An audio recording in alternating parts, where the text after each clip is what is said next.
Boston George, thank you so much for joining us. Thank you for having me on board your ship.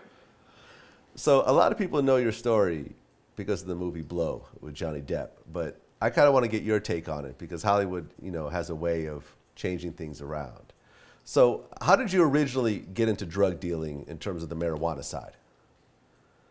Well, I attended several universities and then I majored in drinking at a bar in the University of Tennessee called the Wild Mouse, and of course it was time to leave there. My grades weren't exactly up to par, and my lovingly fat friend Tuner was going to the University of Montana, and he took off his clothes at the girls' sorority house and was arrested for that. Of course, that was a major, you know, setback in those days. And we both came home for Christmas holidays, and we knew we had to get the hell out of there before our parents got the letters, telling me that I was, no longer welcome to the University of Tennessee due to my grades, and Tuna was no longer welcome at school because he was a sociopathic lunatic, and we decided to wait till after the holidays, and then we decided on California, and I said, let's go to California. He said, where? And I said, I don't know, we'll just go to Southern California. And we bought an old TR3, which is a Triumph, and probably most people don't even know what that is. It's a little sports car with snap-on windows, and we were so ignorant of the fact that we took the northern route in the winter through Chicago to get to California instead of the southern route, and we froze our ass off, but we kept drinking a case of beer every day, and so the beer was kept cold because the car was freezing, and we got to Belmont Shores, and it was like a whole different world compared to Boston, the University of Tennessee, or the University of Southern Mississippi, where I first went to. And in fact, it was a paradise. Unbeknown, we didn't even know what bikinis were, all right? And free will and existentialism, and California was consumed in it all. And the next thing that happened is we had to find a place to rent. A little house on the beach. Belmont Shores is a college town for Long Beach State students. It's like a little hamlet. It's I don't know what it's like there because I haven't been there in some time, but I still imagine it is. And we pulled up to this place that said for rent, and up on the balcony it was a townhouse, and there were 3 girls in bikinis hanging over the balcony, and which was phantasmagorical to us, especially, okay, with the breast hanging out and the whole deal. And they said, hey, you guys gonna rent here?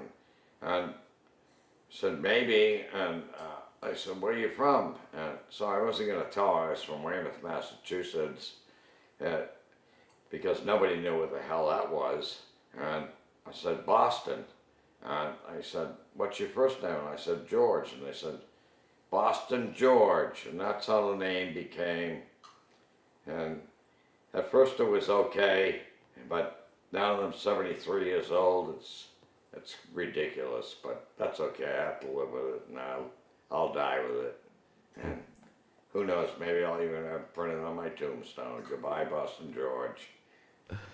So, you started selling weed during this time. Now, how big did your weed operation get? I didn't start selling weed immediately. I went to Long Beach State, and I worked numerous jobs, working on offshore oil rigs and other jobs, offloading trucks, and I had no idea I didn't even smoke weed. And then eventually I learned what the value of weed was and the profit in it.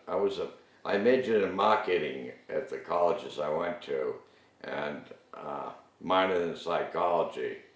And, I still haven't realized how to psychoanalyze myself. That's a complex situation, but I realized the economics of the business, and selling small amounts of weed. What people made at that time, a college graduate made $10,500 a year, okay? And I realized that I could make hundreds of thousands of dollars a year, which was a fortune in those days. And people don't even realize it then, but. And what happened is that I started selling ounces, and then from ounces I went to pounds, and a friend of mine was from the University of Massachusetts, came out from there to do graduate work, and he worked at the Mark Cochran's Hotel. He was in restaurant management, and on the way back home in the fall semester, he stopped at my house, and in Manhattan Beach I'd moved to Manhattan Beach by this time, and we had a punch bowl full of pot, and which was common practice in those days in Southern California, or any place in California. Pot was of no consequence. And he said, "Where did you get this? How much did it cost?" And I said, "I got it for $60 a kilo, da da da da."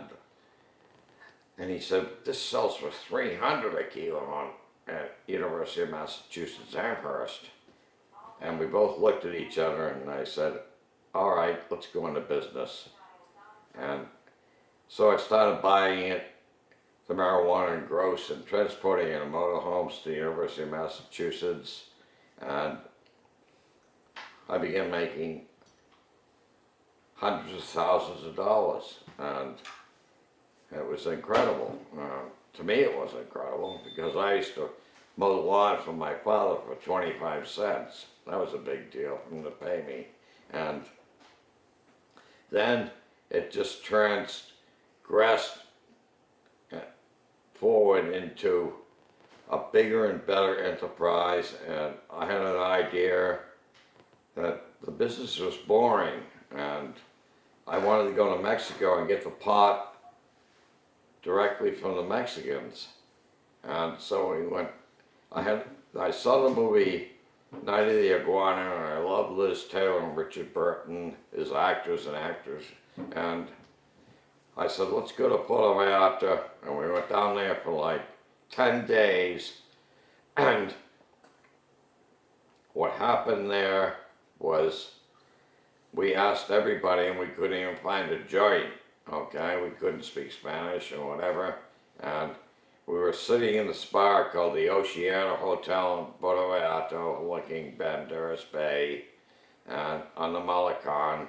And these guys told me, my buddies who were involved, the University of Massachusetts graduates or whatever, and we're through with this. We want to go back to the other way. This is ridiculous. And we were making good money. And my ego was smashed at that time, and I didn't know what to say, and I said, okay. And like, through an act of serendipity, which has seemed to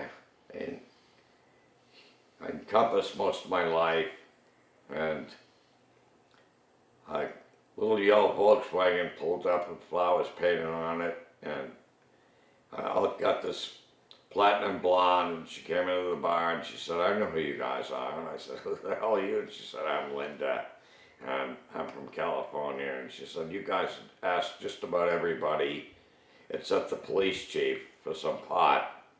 And she said, "I'm here to save you." And I said, "What do you mean?" And she said, "I happen to live with one of the biggest drug dealers in Mexico, and I'm going to take you over there now."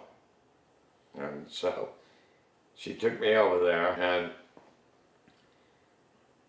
he said, "What can you do for me?" Of course. And I said, "Well, I can transport your pot to the United States and sell it." And of course, I really didn't know if I could transport it or not. And he said, "How are you going to do that?" I said, "Through airplanes." And he said, "Okay. When you come with an airplane, I'll fix it up so you can do it, and we'll work it just right, and it'll be perfect, all right? Now front you the pot." And immediately when we left Danny Partito was his name, we left the hotel, and we went back to our rooms at another hotel, and my friends from the University of Massachusetts said, "This is incredible, you're crazy, you don't even know how to fly a plane." And I said, "I'll learn how to fly a plane and we'll steal one." And of course they were completely skeptical about the whole thing. And in the end, we pulled it off and we did the first load. And I realized that I wasn't the consummate pilot of the universe and that I better find a better pilot, all right? Because I didn't have instrument rating, which means that after dark you can't fly a plane, okay? And so I hired better pilots and bigger planes, and it grew into an empire. When you look at your weed operation as a whole, like how many millions of dollars do you think you made? In the weed operation, probably 50 million, which at that time was a lot of money. Right, 50 million back then is like, what, maybe 200 million today? No, probably 500 million. Okay, $500 million. So you made $500 million off marijuana. Right. So then you ended up getting busted for marijuana. Yes, in Chicago. And Okay. I went to Cook County Jail for a couple of hours, and I bonded out, and that night I caught a commercial flight back to LA, and the next day I was flying another small plane down to Mexico to get another load.